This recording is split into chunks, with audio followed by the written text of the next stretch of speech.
여론조사 한번 보려고요. 그러니까 사법 쿠데타가 일어나고 나서 여론이 이제 어떻게 변했느냐에 대한 약간 긴장도가 있는 거잖아요. 근데 이미 그때도 여론은 안 바뀔 거다. 왜냐하면 이미 마음의 결정이 돼 있는 사람들이 4개월 동안 이재명을 지지할 건지 아닐 건지가 정해져 있는 상태에서 파기환송, 유죄 취지 그러면 어떤 게 있냐면요. 쉽게 표현 내 표현이거든요. 신심이 부족한 사람들은 이재명 위험하겠네 하는 사람이 일부 있을 수 있어. 근데 나머지 사람들은 어디까지 가느냐면 이것들 봐라 이재명 날리려고 별지랄 다 하네 이렇게 간단 말이에요. 근데 이 사람들이 그냥 지지층이 아니라 중도 같은 경우에도 아이고 먹고 살기 바빠 죽겠는데 뭐 대선이냐 뭐 여야가 다 똑같이 하는 사람들도 그걸 자꾸 물어보세요. 대부분 왜 저랬을까요? 이재명 주저앉히려고 그러는 거지. 이제 그들 다 간파해버렸다는. 간파했죠. 그러니까 토요일 날 출근을 해가지고 사무실에 앉아 있는데 옆에 서초동 집회를 하는데 옆에 지나가는데 깃발이 하나 보이는데 깃발이 눈에 확 띄더라고요. 이렇게까지 지지할 생각은 없었던 사람들이 보인다.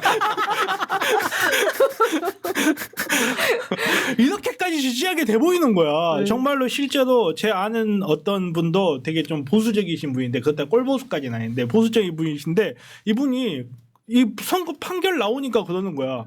아니 이것들이 사람들 다 커밍아웃을 시키려고 하나. 나도 이재명 지지한다고 말 안 하려고 하는데 말하게 만든다고 결국은. 예. 자 오늘 나왔던 여론조사 하나씩 보겠습니다. 이 실제로 지금 저 여론조사가요.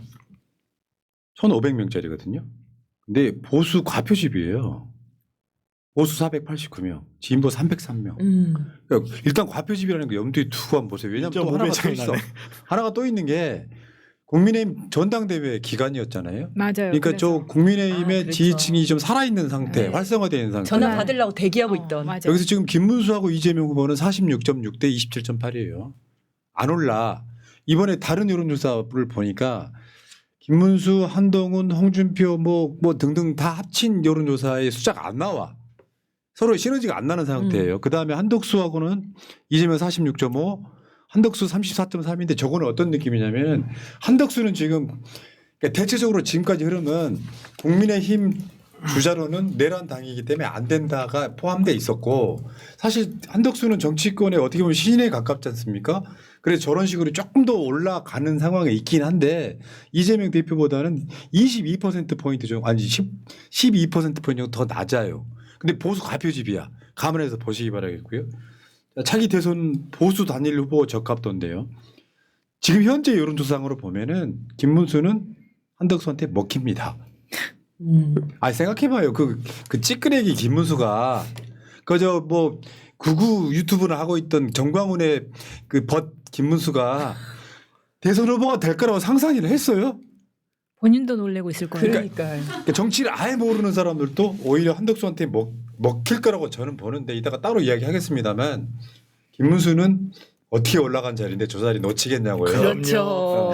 저는 김문수 그렇죠. 개인적으로 응원합니다. 저도 힘내시라고 하고 힘내세요. 싶어요. 네. 자 그리고 이제 정권 연장이냐 정권 교체냐 하는 거는 42.8 대 51.5인데 아까 제가 보수 과표집이라고 말씀 분명히 들었죠. 굉장히 과표집이에요. 그래서 지금 여기 좁혀지는 느낌이 뭐냐면 국민의힘 전당대회랑 맞물려 있기 때문에 신경 끄셔도 돼요. 걱정 안 하셔도 되고. 자 다음 표를 한번 보겠습니다. 다른 거 보실 필요 없이 맨 마지막에 이념 성향의 중도가 어떻게 반응하는지 한번 보십시오. 1,500명 중에 중도가 이재명 52.1 김문수 20.3 이런 식이에요. 중도도 이미 이재명 파기환송 유죄야? 중도가 오히려 이재명 후보 쪽에 더 기울었다. 이거 어떻게 보면 그러니까 적극 지지층이 아니라도 야 이재명 불쌍하다 야 이런 느낌이 생겨버렸다는 거죠. 그러니까 아마 이번 이 선거법 위반 관련된 게 이재명 대표의 첫 번째 고난이었다면 사람들이 이재명 알고 보니 나쁜 사람이네 이렇게 반응했을 수도 있어요. 근데 너무 많아. 그러니까 사법 리스크가 이미 다 반영이 됐어. 너무 모두가 많아. 알고 있고. 지금은 사법 리스크가 사법부가 리스크야. 맞아. 쥐들이 위태로워 지금. 이재명 대표가 사법 리스크가 아니라 쥐들이 사법 자, 리스크야 지금. 맞아요. 보수 완전 가표집인데 이재명 한덕수 한번 볼게요. 근데 중도만 봐요 이제는 뭐 의미 없어. 이재명 52.3 한덕수 28.3 끝. 그러니까 지금 이 상황에서는 이재명 후보가 이게 지금 파기환송 유죄 취지가 다 반영된 상황에서 전혀 안 빠지고 있다고 보시면 돼요. 더군다나 국민의힘 전당대회 맞물려 가지고 보수가 활성화된 상태 이런 상태면 사실상 저는 게임 끝났다고 봅니다. 지지 여론상으로는 이재명 후보만 6월 3일까지 안전 배송하면 끝나는 거예요.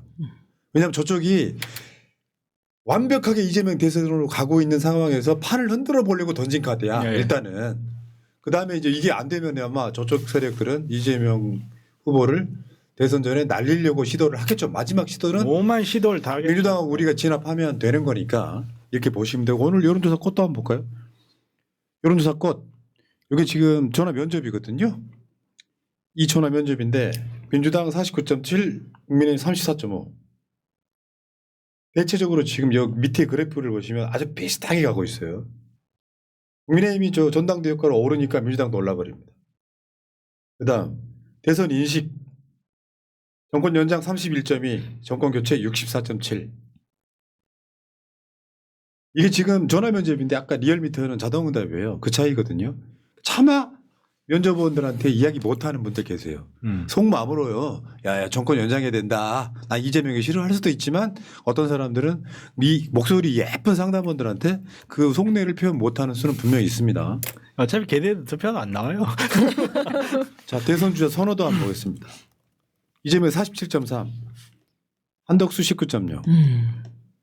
이거는 이제 저 경선 끝나기 전에 했던 거기 때문에 자 이거 넘어가시고 보수 단일 후보 적합도 돼요. 이거 보면 일단 한덕수가 내가 봤을 땐 그래요. 이제 한동훈이는 국민의힘 지지층한테 한 60% 가까이는 버림을 받고 있는 거고 김문수는 이제 일반 국민들이 봤을 때는 저 찌질한 극우 유튜버가 지금 대선 후보가 된 상황이거든요. 그러니까 아무래도 권한대행이나 총리를 해본 한덕수 쪽으로 기우는 건 사실일 거예요. 이게 아마 저들의 딜레마일 겁니다. 김문수가 한덕수를 이길 수 있을까? 근데 김문수는 한덕수한테 순수하게 내줄까?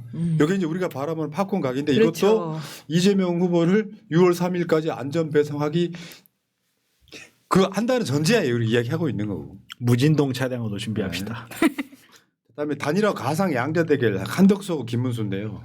재밌는 거는 뒤에 적합한 인물이 없다고 56.7. 그러니까 한덕수 25.9, 김문수 13.3. 진짜 적합하지가 언론들이 않네. 이런 건 아무 말도 안 해. 어? 아니 이재명 대표님한테는 지지하는 사람 없습니다는 적이 있다 이러더니 참 신기한 애들이야 정말. 그러니까 한덕수가 출마할 거냐 말 거냐 논란이 오래 지속됨으로써 한덕수가 신선함이 또 떨어진 건 사실이에요. 어느 날 갑자기 확 튀어나와야 되는데 이거 봐라 대선 나올지 안 나올지 간을 보니 한 2, 3주 그랬잖아요. 네. 그러다 보니까 한덕수 컨벤션 효과가 딱 떨어진 측면이 분명히 있고 재밌는 게 이재명 대표에 대한 파기환송 그날 1시간 만에 1시간도 아니지 한 30분 만에 대선 출마 선언하면서 사실 무책임감도 없지 않아 있고 그냥 개인적인 캐릭터로는 한덕수가 기대되는 게 없는 측면도 분명히 그렇죠. 한덕수가 인기가 있는 거는 한덕수가 아무것도 안 해서 그래요. 그리고 아직 해도 다른 사람들은 뭔가 하면서 밉상이라도 얻고 뭔가를 했는데 한덕수는 없어. 그런 게 없어. 다른 애들은 다 뭔가 문제가 하나씩 있단 말이야. 김문순대만 하더라도 극우 유튜버의 정광훈하고 막 이런 문제들이 있는데 한덕수는 그런 게 없어서 상대적으로 사람들이 한덕수한테 쉽게 가는 건데 이제부터 쏟아질 겁니다. 지금 한덕수, 김문수 나이 합쳐 150세에 가는 거예요. 아니 그리고 저는 여론조사 업체에서 한덕수 나오기 전에 한덕수 나오는 게 바람직하냐 바람직하지 않냐 이걸 계속 물어봤잖아요. 네. 이거 너무 잘 물어본 것 같아요. 사람들이 별 생각을 안 하다가 아 맞네 바람직하지 않네 이러면서 이게 막 60% 70%가 나오더라고요. 그러니까 이미 70%의 사람들은 바람직하지 않다에서부터 시작을 한 거예요. 다음 한번 볼까요? 그다음 거 보여줘봐요. 이게 이제 아까 다시 보여드렸던 민주당과 국민의힘의 이 지지율이고요. 그다음 지금 요거는 대선 인식도 받고 그다음 이제 표를 한번 보겠습니다. 여기 지금 2,000명짜리예요. 2,010명. 야. 중도 한번 보십시오 지금. 여기 여론조사 것도 심지어 보수가 더 훨씬 많습니다. 120명 많고요. 중도를 한번 볼게요. 이재명 50.6, 한덕수 14.6 이런 식이에요. 그러니까 중도에서 이미 선거 결과가 결판이 났다고 보고요. 이 상황에서는 지금 이재명 후보는 6월 3일까지만 달려가면 그냥 당선입니다. 네. 뭘 내밀어도 안 네. 돼서 쟤들이 지금 파기환송 지는 카드를 거죠. 내민 거거든. 네. 자, 이거 다른 여론조사도 있었어요 주말에. 이거는 지금 엠브레인 MBS. 그러니까 MBS 여론조사는 지금 그래프를 보시면은 이재명 후보의 지지율이 더 올라가고 있는데 이거는 파기환송이 거의 반영 안 됐다고 보시면 될 것 같고. 그러니까 지금 아무리 해도 안 됩니다. 저쪽은. 그다음에 요거는 그다음에 보여드리는 거는 메타보이스가 이제 오마이뉴스 의뢰로 한 여론조사인데 3자 가상 대결입니다. 이재명 45.4, 김문수 22.3, 이재명 46.1, 한덕수 31.4. 근데 계속 이준석이가 지금 여기서 알짱알짱하자고 하고 있잖아요. 네. 근데 이준석이 알짱알짱 하는 것도 이준석 플러스 김문수 또는 이준석 플러스 한덕수가 뭔가 이재명 후보에 필적했을 때 쓸 수 있는 그렇죠. 카드인데 네. 그게 안 된다고 생각하면 이준석은 무조건 완주할 거예요. 그렇죠. 완주하겠죠. 예. 네.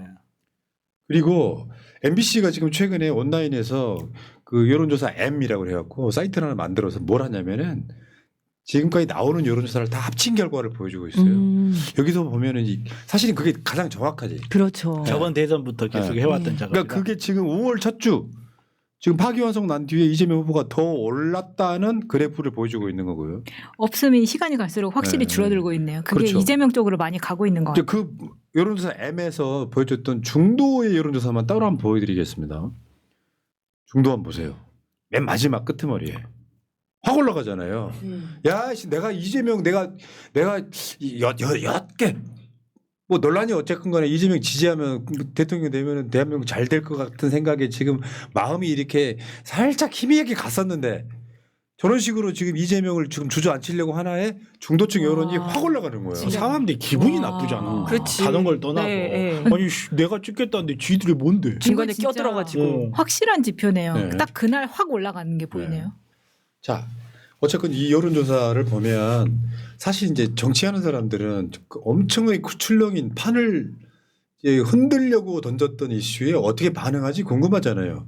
근데 반응이 없을 거라고 미리 우리가 예측했던 이유는 이미 고정불변의 값이 지금 정해져 있는 상태에서 저쪽에 아무리 질러봐야 안 된다. 우리가 가장 스트레스 받는 건 뭐냐면은 온갖 언론이 이재명 파기환송 뭐 대선판 흔들 하면서 온갖 헤드라인을 쏟아내잖아요. 그게 이제 그 기간이 이제 지나가고 있어요. 사법부가 흔들하고 있지 지금. 그런 상황에서 지금 민주당이 조희대 탄핵하겠다고 준비 중인까지라면 항상 수세적이면 안 돼요. 대선 국면에서는 맞아요. 계속 공세적이어야 되는 거예요. 우리나라 국회가 약간 힘순찐이야. 예. 정말 가장 강력한 삼권 중에 가장 강력한 건 사실 의회고 네. 의회 민주주의가 민주주의의 꽃이거든요. 근데 우리나라 국회는 여러 가지 문제, 특히 이제 사실 문제는 하나야 그 새끼들. 근데 그 문제 때문에 국회가 풀파워를 제대로 못 보여줬었는데 제가 봤을 때 이번 기회에는 아주 풀파워 제대로 보여줘야 예. 됩니다. 이거. 자, 이 다음 거 헤드라인 하나만 보여드릴게요. 여기 지금 한국 여론평판연구소라고 극우 성향의 여론조사입니다. 왜? 이제 보통 이제 여론조사 공정, 뭐 조원 CNI 몇 개 있어요. 네. 거기서 기계 자동응답으로 물어봤어요. 이재명 지지층 95%는 대법 판결에도 지지 변함없다 이렇게. 그러니까 나머지 5%는 여론조사마다 다 자기들 대상이 다르기 때문에. 아니 더 지지한다. 그런 거야? 그렇구나. 이렇게까지 지지할 그리고 생각은 저는 이재명 없었다. 52, 한덕수 18 이렇게 나오는 게 극우 성향 여론조사도 어떻게 할 방법이 없더라 이렇게 보시면 되고요. 여러분 지금 한국 여론평판연구소가 그랬다는 게 아니라 극우 성향 여론조사들이 무슨 짓거리 하는지 제가 알려드리면 여론조사를 받는 사람들 성향을 미리 파악해두고 자기들이 필요할 때마다 이 사람은 약간 극우 성향이야. 다시 전화한다는 음모가 있어요. 뭐 명태더니 그러네. 명태균이랑 똑같네 진짜. 랜덤으로 돌리는 게 네. 아니라. 아니, 그게 명태균 어디에서 나왔겠어요? 네. 그 방법. 원래 예전부터 그렇게 했었대요. 그렇게 근데 민주당은 이제 그렇게 해왔잖아요. 못하는데 그러니까 명태는 아직도 그렇게 하는 부정선거는 지들이 하면서 그렇지. 부정선거 충들이 돼. 희한한 그래서 새끼들이야. 주말에 박찬대 이제 지금 직무대행이 여러분들 문자 하나씩 다 받으셨을 거예요. 여론조사 잘 받아달라는 문자입니다. 당분간은 전화 오는 모든 전화를 그냥 받아주세요. 왜냐하면요. 이재명 대표의 사법 파기환송 이런 거 있잖아요. 이런 걸로 지지율이 떨어지면 진짜로 흔들려요. 그러니까 여론조사 등에서 이재명 지지율이 변함이 없거나 더 올라가 버려야 뭐든 흔들려요. 그렇죠. 네. 자, 지금 관련해서 김진의 이 호딩 참 재밌었어요. 국민의힘은 늙은 거북들 모여 사는 삶 제대로 망했다. 비유가 너무 적절한데요. 저게 무슨 뜻이냐면 거북이가 오래 살잖아. 그러니까 한덕수하고 김문수를 저격한 거예요. 나이 먹었다고. 아니 저런 표현 정말 거부감이다. 젊은 거북은 아예 없다는 거죠. 네. 아니 네. 거북이들이 먼저가 있다고. 자, 근데 한덕수가 지금 광주 와갖고 했던 말 한번 볼게요. 다시 한번 보게 다 보셨겠지만. 꼭 봐야 돼. 여러분, 저도 호남 사람입니다. 서로 사랑해야 합니다. 아껴야 합니다. 사람이 많나? 같이 붙어야 합니다, 여러분. 호남 아니, 거북. 아니 나 저 모양은 진짜 뭐 이상하게 찌질한 느낌 있잖아요. 정말 거북하죠. 결국에는 그러니까. 그 5.18 묘역 안으로 들어가지 못했죠. 네. 저게 지금 우리가 방송으로 보니까 마이크가 있어서 들리는 거지 저 주위에 있는 사람은 한덕수가 왜 저렇게 말하는지 아무도 모르고 있어요. 그리고 누가 호남 사람이 당연히 사람들이 다 아는 거잖아요. 한덕수 정도의 인지도면. 근데 자기가 굳이 내가 호남 사람입니다라고 말을 해야 되는 경지에 누가 그렇게 만들었냐. 아니, 그렇잖아요. 나는 사실. 약간 너무 좀 부끄러워요. 내가 살아온 인생 경험상 음모가 있다고 생각해. 그 이유가 뭐냐면요. 저기서 험한 꼴이 나와요. 맞아요. 네, 돌 맞으려고 한 거예요. 그러니까 일부러 그런데 광주 시민들이 실제로 그런 사건 되게 많아요. 네. 맞아요. 일부러 맞아갖고 지지를 올리는 방법. 음. 보수가 자기한테 쏠리게끔 네. 만들려고. 그러니까 맞을 각오로 갔다 나 이렇게 봅니다. 아, 그런데 그것마저 자기 계획대로 되지 그렇죠. 않고 네. 관심이 없어. 관심 노관심 그냥 아무도 노관심. 놀라우니만큼 관심을 갖지 내가 않았다. 그 예를 사례를 한번 들어준 적이 있어요. 87년에 노태우 4명 나왔고 할 때 음. 실제로 노태우가 광주 오거나 네. 김영삼 왔을 때 광주 시민들끼리는 빌믹 지역 감정 유발하니까 가만히 있자 했는데 정체 모를 사람들이 갑자기 뛰어들어서 돌을 일부러. 던지기 시작하고 네. 자작극. 그러면서 이제 국민들이 광주 시민들이 또 흥분해가지고 던지기 시작하면서 지역 감정이 아주 음. 극렬했던 바로 그걸 노리는 게 아니냐 싶고요. 자, 근데 지금 광주에서는 이 사람들을 지금 이게 말이 안 되는 거잖아요. 지금 광주 사태라고 하고 지랄하고 있고. 그러니까. 맞아. 진짜. 아니 그리고 본인이 자기 고향 숨겼던 사람 아니에요. 그 얘기 다시 소환돼서 나오고 있잖아요. 저 얘기하니까. 오늘 재밌는 뉴스가 하나 나왔죠. 뭐냐면은 이제 단일화를 하자. 그러니까 한덕수 쪽에 지금 애가 달프잖아요. 지금 그렇죠. 달프니까 그러니까 한덕수가 전화를 했는데 안 받고 막. 안 받고 네네 약속만 하고요. 그냥 완전히 지금 김문수 쪽에서는 야 나랑 하는 게 무슨 의미가 있어? 이준석끼리 같이 해야지 하고 이제 시간을 보는 거예요. 맞아. 시간은 김문수의 편이에요. 지금 한덕수는 똥줄 타고 있죠. 아니 시간이 문제가 이거 돈이 문제야 돈이. 그렇지 한덕수는 하루에 수억씩 한덕수는 깨지잖아요. 하루에 지금 돈이 네. 막 이거 법카 계산 안 되냐 지금 이러고 있을 텐데. 모든 일정을 비워놓고 김문수의 전화를 기다리고 있다는데. 그러니까 후보 등록까지는 이 사람 돈 안 쓰고 싶은 거예요. 그렇죠. 일단은 네. 한덕수는 이대로 가면 자기가 후보가 된다고 생각을 하는 거고. 그리고 김문수는 한덕수 컨벤션 효과가 떨어지기를 기다리는 거고. 근데 한덕수는 이미 아니죠. 김문수는 이미 돈을 썼어요. 그런 것도 있고 지금부터는 김문수는 돈 들어갈 일 그게 많지 않아요 사실. 당이 들어가지. 그렇죠. 자, 이런 상황이고요. 보니까 그쪽에 제일 중요한 것 중에 하나는 한동훈이 지금 결합을 안 하고 있다는 거예요. 하겠어요. 그러니까 졌는데 한동훈한테 물어보지도 않고 공동 선대위원장이라고 발표를 해버린 거예요. 한동훈 쪽에서 이건 결례가 아니다 하라고 지금 참여를 안 하고 있어요. 아니 그분은 원래 머리카락도 잘 결합이 안 되시는 분인데 무슨 결합을 하겠습니까? 자, 댓글 중에 하나 가져와 봤습니다. 댓글 중에서. 이번 대선은 우리의 현대사에 영원토록 기억될 수구 보수 세력과 자유진보 세력 간의 대결이다. 이는 단순히 누가 대통령이 되는가의 문제가 아니라 대한민국의 미래 방향을 가름하는 역사적인 중차대한 일이다. 예. 여러분 있잖아요. 이번에 뭐 민주당의 이재명 후보가 아니라 그러니까 사실은 헌정 수호 세력의 대표로 이재명 후보가 대통령이 되지 못하면 여러분들 생각보다 훨씬 더 대한민국은 후퇴해버릴 거예요. 불가능하다고 보고. 자, 1부 마치고요. 자, 이지은 위원장 오늘 또 뭐 부처님 오신 날? 행사 많이 행사도 행사고 그냥 오늘 이제 선대위 꾸리기로 해가지고요. 그랬구나. 부처님이 인선을 좀 오셔요? 부처님이 오셨습니다. 빨리 가세요. 네, 1부 마치겠습니다. 네, 네. 고맙습니다. 감사합니다.